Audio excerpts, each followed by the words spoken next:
Welcome to the Mentor Podcast, where the most highly motivated entrepreneurs come to get their weekly dose of financial stability with host Ron LeGrand, as well as other nationally recognized thought leaders who will teach you how to get, grow, and protect your wealth. Well, hello, everybody. This is Ron LeGrand with an ongoing series of our Mentor Podcast, where our objective is to help you make more money, make it faster, make it easier, make it without risk, keep more of it, protect it while you're alive, and retire filthy, stinking rich. And I have with me today Miss Dixie Decker, who hails from Missouri and happens to be a legend, at least around her house. And her whole business is about putting students in houses, and she's getting filthy rich from it while providing a huge public service in the process in a business she kind of stumbled on by accident. Welcome, Miss Decker. How are you today? I'm wonderful. Thank you so much for having me. All right. Well, I don't know anybody that knows more about Dixie Decker than Dixie Decker. So I am going to let you tell them who you are, why you're here, where you came from, where you're at now, and then we're going to get into some questions on how you go about running this beautiful thing you've created called student housing. Awesome. Sounds good. Well, that's a big question with a whole lot of answers. So in short, I grew up with the traditional mindset of what traditional banking, use a realtor, real estate was. And when I was 18, my dad taught me exactly what that looks like, how to go to a bank and apply for a loan and put a little carpet in a house and put some paint on the walls. And that's called a rehab. So that was, when I was 18 years old, and life has taken its course since then. And really just a few short years ago, 4 years ago, actually, to be exact, my life went to the dumps. So all of those things that I found all the pride in, your credit score, the all-American dream, the day job, college education, none of those existed in my world. So I have all the ugly badges of honor now, the divorced and bankrupt and broke and single mom of two, and my life had very little hope or light at the end of that tunnel. So I met you and learned about buying and selling real estate with no money or credit. I left one of your events the first day crying that there was some other way for me to have a future for my kids with lease options and owner financing. Because I loved real estate. I had dabbled in it traditionally as a realtor for years, but it was never money making, and it couldn't save the situation I had got myself into with my ex-husband and all of the baggage that came along with that. So in learning this, I had put a little house around campus under contract on a lease option from the seller, and I couldn't move it to a tenant buyer, somebody else that wanted to buy it as a homeowner, because everyone wanted to just stay a couple of years and then leave. So we decided to basically charge rent per the head of how many people would live in it that was going to college. And that strategy just became a system for us where we put everybody on one lease. They all go find their own friends. Their parents co-sign on the lease. And we're getting almost the same amount of rent per person as the dorms get. And the per person amount is almost what a single family rental would have brought in as a whole. So we basically triple or 4 times the cash flow in a house by putting college students in it. And it's minimal risk with the parents co-signing. It's one lease for 12 months. And I was able to take your strategy of buying and selling with no money and credit and using this exit strategy with students going to college. And now, because of doing that over the last 3 to 4 years, I have over 200 people renting from me that way, each paying on average $525 a head. And my monthly income is over $100,000 a month now. So wow. For a girl that was broke and bankrupt a few years ago, this isn't a bad living I'm making. That's quite a chunk, girl. That's quite a rise, too. All right. Now, first of all, we need to verify that you have mortgage payments to pay out of that. I do have mortgage payments or payments to sellers. But that still leaves a lot left over, doesn't it, Dixie? And it does. I think we're averaging about 60% left over right now. Which still ain't bad, is it? Now, not at all, and we're still going after it. So really what you just told me is that you buy houses just like we all do, either taking over debt subject to or buying them with owner financing, and sometimes you buy them cash cheap and get a private loan on them. Your only thing you changed was your exit strategy.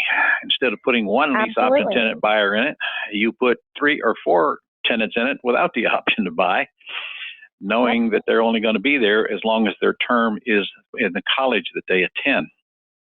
So all of your units are close to a college. Yes. Which is what attracts them. But what college are you close to? Our big campus is Missouri State University, and our enrollment is about 24,000 kids. And they can only put in the dorms on campus, they can only put 4,000 students. Whoa. So I have 20,000 students every year looking for a place to live. Sounds like you need more houses. Well, we just keep buying them. Okay. All right. So you're telling me that you've got a demand that will never go away as long as that college is in existence. And absolutely. You're providing a huge service. Because, I mean, where do these people go if they can't get on the college campus? They just go further and further out till they can find a place to live. And the thing about that they don't like is then they have to have these crazy things called parking passes to park on campus. And currently there's not enough of that either. So they're driving around for 30 to 45 minutes to find a parking spot just to get to class on time. So if I can provide a house close to campus between the dorms and between all those big apartments and all of that stuff, they now don't need a parking pass. They can walk to school, ride their bike to school, and their parents are a lot happier as well. Yeah, I imagine so. All right, so let's explore what you do here. Sometimes you buy them and renovate them, but you kind of got out of that mode, haven't you? Well, the market has brought us more of that right now than I care for. However, in the last 3 years, I couldn't have grown it this large by rehabbing all the time. So I had to buy the houses that were already pretty. That maybe a parent had already fixed up for their kid to go to school because they lived out of state, and now they don't want to be landlords since their kid graduated. So now they just want to get rid of it, and by getting rid of it means they paid too much for it, so they're okay taking a rent payment from me, and I'm taking care of all their headaches. So you lease these houses with an option to buy. And since you're getting a couple of $1,000s a month out of a house that wouldn't rent for $800, your purchase price is not all that relevant, is it? I really don't care what it is. You don't care what it is. Okay. Especially if I can set it up on the front end to get principal pay down over the course that I'm leasing it or lease optioning it. Absolutely. It doesn't matter to me. So you're letting your tenants pay down your houses, assuming you're getting some long terms on them? I go for 8 to 10 if I can get it. 8 to 10 years. Just for kicks and grins, tell them you usually get 30. Okay. No, I'm not kidding. No, I'm not kidding. Watch what happens. We do that in class. We do that in class, and sometimes they say, okay. Okay. Tell them you usually get 30. Don't ask for 30. Tell them we usually get 30. All right. That's the deal. Or at least you wind up with 15. So anyway, so you lease them with an option to buy from the sellers, or you buy them. You prefer to buy them, don't you? Yeah. Which means you buy them with owner. Huh? You buy them with owner financing. When I first started, I was scared. Yeah. Yeah. I wouldn't lease any. I'd buy them all. That way you get to depreciate them. And of course, you get the benefit of the debt pay down. Absolutely. And they grow in value. So you buy them as fast as you can find them anywhere near the campus. How far out would you go? It's probably, for my area, it's probably about a mile and a half away from the campus. I did go to a wedding in Ohio, near Ohio State University, and of course when I was there, I had to go be a little nosy And their campus is much larger than ours. I think their enrollment's nearly 60,000. And so that radius is more like 2 to 3 miles because they have to have so much more housing to accommodate the students, which would be a norm for that area. All right. So you got a lot of houses that you can buy as they become available, but you target the sellers and let them know you'll buy them even though the house is not on sale, don't you? Correct. Okay. So any house you can buy with terms or buy really cheap for cash is a target, and the more bedrooms it has in it, the better, right? Sure, the more bedrooms, the better. However, I have a lot of demand for 2 bedrooms and 3 bedrooms, and again, the sellers usually don't care because they're expecting a lesser monthly payment, which is fine with me. I'm still getting that big cash flow because I'm still charging that $500 or $600 a head. Right. Okay. So it's still fine.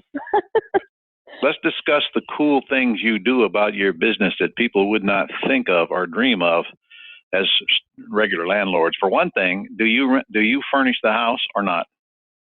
I do not furnish the house. I don't want to work that hard to have to find more furniture if they break it. So what do? Got to go buy their own furniture, huh?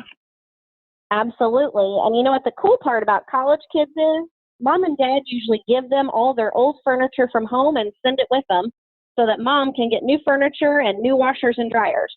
Okay, so they go buy their own beds and their own dressers and their own couch and their own TV and the whole work. So how do you go about that? Do you find one tenant for the house and make them go do all that, find the other tenants?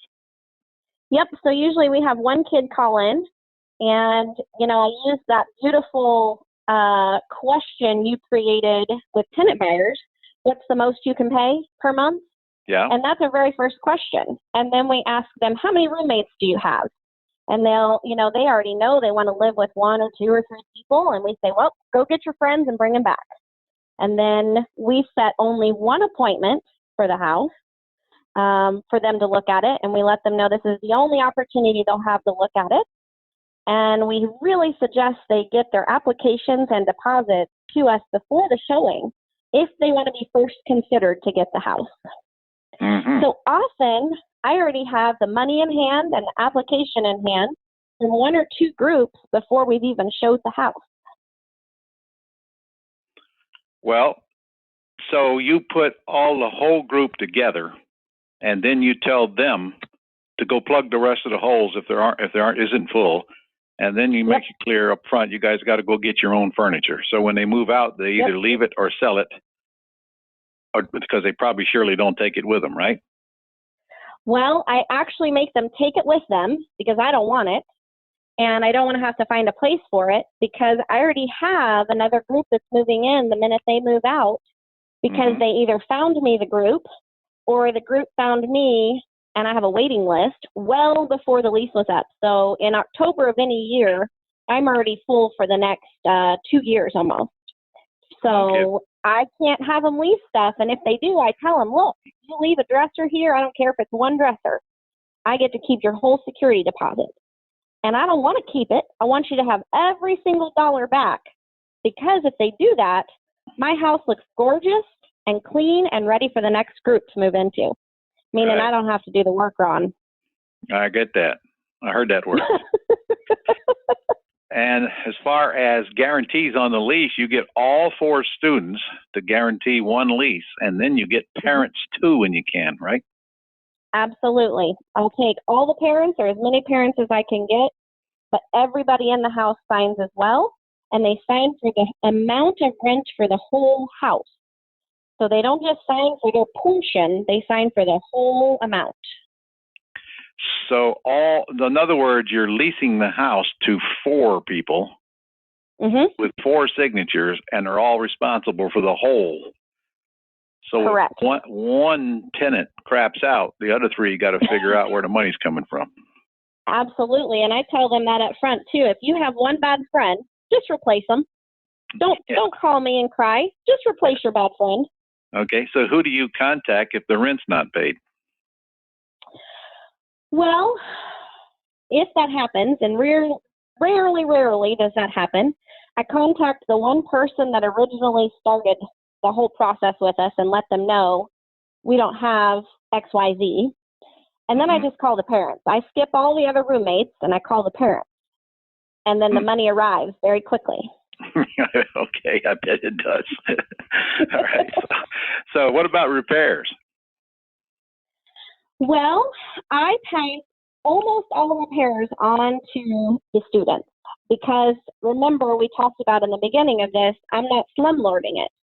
I have nice, pretty houses. So I tell them, last time I checked, toilet handles don't break themselves. Garbage disposals don't break themselves. So if any of that happens, you got to pay to fix that. Don't call me. Now, the interesting thing is they will maybe call for help and say, this happened. Who do I call to pay? Do you recommend someone? But they pay the bill themselves. What if the central heat and air conditioning system goes out? So I do one of two things. If it just goes out, I would be responsible for fixing it most of the time. But since I'm buying most of these to hedge my bet, sometimes I put a home warranty on it for $450 for the year.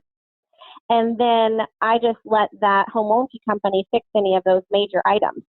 Because when I'm bringing in, $25,000 a year cash flow on a property, I can afford a $450 home warranty.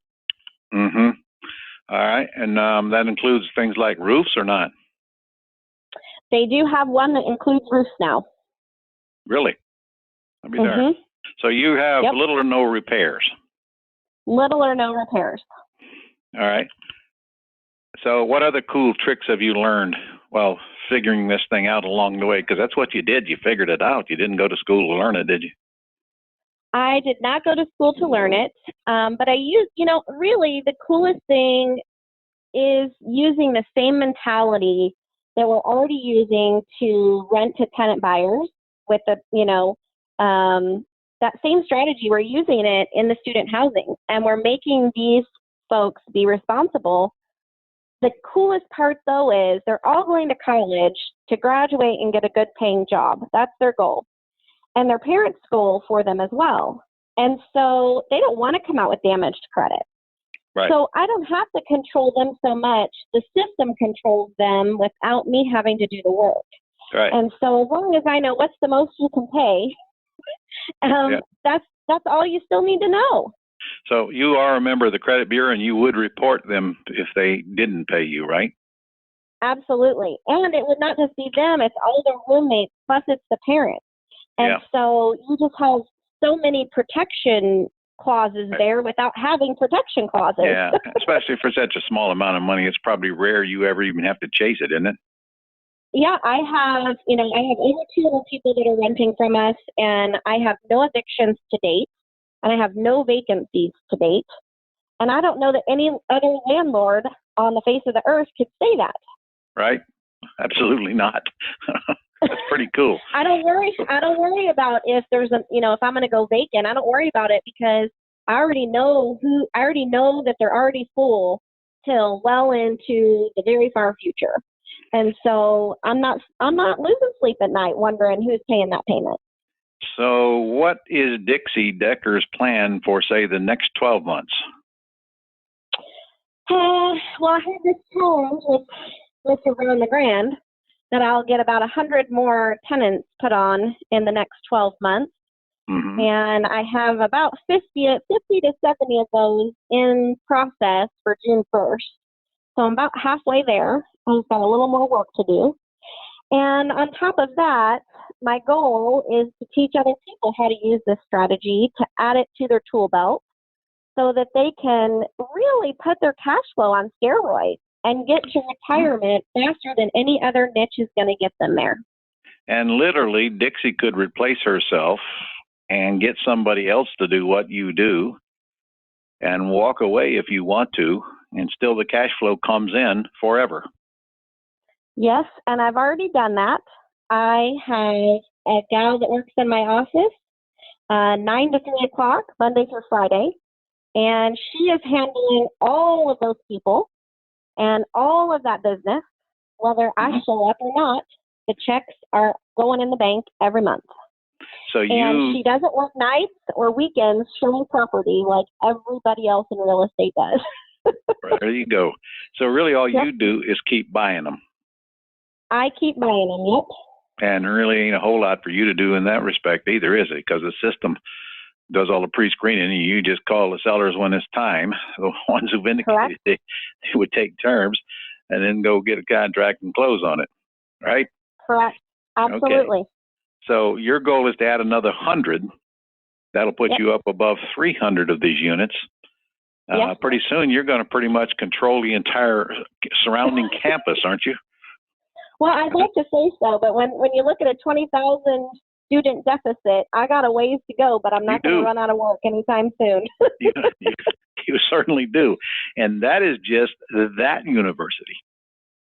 Absolutely. And, people often come to me and they say, I can't do this because there's so many competitors in my area. There's just no way I can do this. And I think I have lots of competitors, but they can't buy all of them and neither can I. That's so right. Really, there's no competitors, and we have tons of big apartment buildings that just surround campus. And I say, I didn't have big enough pockets to buy those when I started. So just start with one house. Yep. If one house gives you $600 or $1,000 a month in net cash flow, when was the last time your boss gave you a raise of between $7,000 and $12,000 for the year? Yep. And how will that change your life? One house is all we're talking about. Well, first of all, if you find a business that doesn't have competition, be sure to let me know, because I'm probably going to want one of them. Second of all, we don't worry about our competition. They should be worrying about us, because we're actually making things happen, not whining about what's not happening. Third, you just mentioned apartments, and I've got wind that you're actually building a couple apartment units now to put student houses in, aren't you? It's 20 units, and we'll end up with 48 students in that one building. And then we have one more. We've got 12 units, and I think it has 36 students going in it. Wow. So there's going to be a whole lot more cash flow coming out of those buildings than any apartment building gets, huh? Absolutely. So now you not only are looking for houses, you're looking for land to build apartments on. Yes, or land that I can scrape an old house that's not worth its use, and into an apartment building because the zoning in place is correct, or you can get it rezoned. Mm-hmm. All right. Well, so you're hitting it from both angles. You're acquiring houses and you're building apartments. Makes sense. We are now. Who knew? Smart move. So you mean to tell me when you started you didn't have that in mind, Dixie? Not at all. When you started, you didn't have much of anything in mind, did you? Nothing at all. It was pretty doom and gloom at the time. And frankly, what happened was you took adversity and turned it into prosperity, which is a smart move for anyone who's down and out. Down and out's just a temporary condition, and you're a really good example of someone who had nothing but decided that wasn't going to stop her. And you've come a long ways in that 3 years. Absolutely. And I didn't even have the day job that could bankroll any of what you call a new startup business. So I had no choice but to exercise the, lease option seller financing methods. There was no other option for me, or finding the private money. I had to do that. I couldn't go get $100 to mail letters at the time, I really had to take action. Yeah. Well, you found private money to do some of your deals, but then you found out you don't need any money if you buy them from sellers. Get them to take little or nothing down and you're in, which is not hard to do, right? Especially on houses that they don't want anymore because they're not living in them. Absolutely. All right. So you're going to add another 100 units, and then, of course, I'm guessing the following year you're going to add another 100 units. Would just be my guess. Now, you mentioned that you're now teaching this, which, of course, I know you are because I coerced you into it. Talk to me. What you're teaching it now, and how are you going about teaching it? I am teaching it. I have 2 boot camps each year, and people from all over the country are coming to check it out and learn all the systems, because all I did while I created this over the last few years is everything I did, I wrote down. And so you caught me in all that and said, well, now you got to start teaching it. You already have it written down. Now other people can do it. Right. And they get all of that. So you got a webinar too, don't you, that goes way into more detail than we're going to be doing on this podcast on the student housing stuff. How do people get to that? I do. I have a free webinar, and they can go to the show notes here and use the link that will get them directly into that. And it is thementorpodcast.com/campus. Say it again for those that might be listening, not watching. Absolutely. thementorpodcast.com/campus. And that webinar is all about what you do?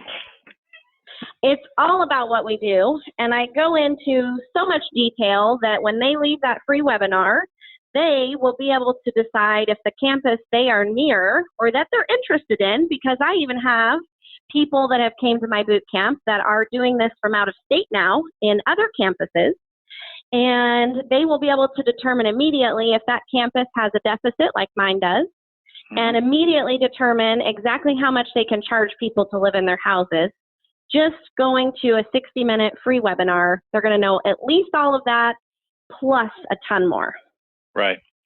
In fact, when they come see you, they got to come to you because you take them around and show them your properties, but you also take them to Branson, don't you, for a show? You live near Branson, Missouri. I do. Yeah. Branson, Missouri. It's like the Vegas of the Ozarks. And we do, my big motto is work hard and play hard. And so one evening after we've worked real hard all day and learned all this great stuff, we're going to go down to Branson to a dinner and a show, and it's all on me. We're going to have a good time. And of course, that's after we've been entertained by waking up a bunch of college students living in my houses and really seeing how they treat these houses so that you can see they aren't the animals that everyone thinks they are, and these houses are drop dead gorgeous. Because their parents are signing on it and they're signing on it, and they know the price to pay if they make a mess. Yeah. Absolutely. Yeah. Which was my first question, wasn't it? How do you keep all these animals from tearing up these houses? And it's just not a problem. All right. It is not. Do you have any very important advice that you want to render to our folks listening here before we end this podcast? Very important advice.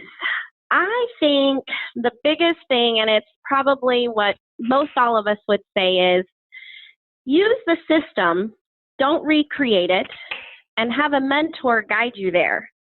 And then you don't have to figure anything out, you just have to take action. And you have actually become one of our mentors at Global Publishing because you are a player and not just a talker. So I personally ask you to do that, and you're doing a great job of it, getting great reviews. Also getting great reviews about your boot camp. People love that thing. So anyway. Well, thank you. I appreciate that. So if you had to do it all over again, what would you do different? I'd have started a lot sooner. Okay. So knowing what you know now, what would you have done different 3 years ago? Oh, well, I can't say I'd have done anything different. When I started, I got a mentor. I really started out the first year. I did 37 deals that year, and I wholesaled a lot in that first year because I was so stinking broke. Mm-hmm. But because I got the education at your boot camp, there was not a deal I had to throw in the trash. And I didn't even know what wholesaling was before I met you. So now I became that transactional engineer almost overnight because I followed the system that was given to me. So I don't know that I'd have done anything different. I've just been going. All right. You would have just started sooner is what you said. But then again, you didn't know. I would have started. I didn't know, and life hadn't taken its toll. And so it all happens for a reason. But when you get to that place, it's your job to see the opportunity and take action. Don't you feel sorry for all those folks sitting around looking for a way to make more money, but don't take the time to even investigate like you did? In fact, I know you came to one of my seminars and you went home and you actually bought the course from our friend Jay Connor before you bought mine, didn't you? Huh? I'm never going to forget that, Dixie. All right. Okay. And of course, that helped you borrow the money to get that first deal, didn't it? It did. And then as soon as I did that, we drove overnight 9 hours the day before the event. We decided we had the funding now because we had bought the other course that was cheaper, but it didn't give me all the tools. It just let me raise some money for one deal. And then I drove 9 hours overnight so that I could be live and in person at your event to get all the basics that I needed. And it was your birthday, wasn't it? And it was my birthday. Yes, okay. It was. All right. Well, that's one heck of a birthday. I don't know how you top that. Well, I appreciate you taking the time to be on this podcast with us. You are an inspiration to many, young lady, and thank you. I expect you to keep it up. So that's the goal. Are listening to this and you want to get Ron LeGrand stuff, I heard it's pretty good. You can go to ronsdollardeal.com and get my wholesaling course for $1. Join my Gold Club for a measly $59 a month, and you get a 30-day free trial. And when you join it, you'll see how incredibly big value it is for you. Or you can get my book at ronsfreebook.com. And if you want to investigate this Quick Start School that started Dixie off, you can go to my website at ronlegrand.com, and you'll find it right there. It's a 4-day event that changes people's lives, including the one we are talking to. And now, how many have lives is she changing because of that one decision? So it's got to begin somewhere. Thank you, ma'am. Appreciate you taking the time with us today, and looking forward to seeing you soon at our next meeting. By the way, Dixie is also in our Platinum Inner Circle, which is a group of folks growing information businesses as she is currently doing. So she is pretty active in Planet Ron in one way or another, and in her own world. So good model to follow after. Thanks for listening, and thank you, Dixie Decker. Thank you. That's all for this edition of the Mentor Podcast. To connect with Ron and learn how you can attain financial freedom, as well as up-to-date strategies to grow and protect your wealth based on today's discussion, go to www.connectwiththementor.com.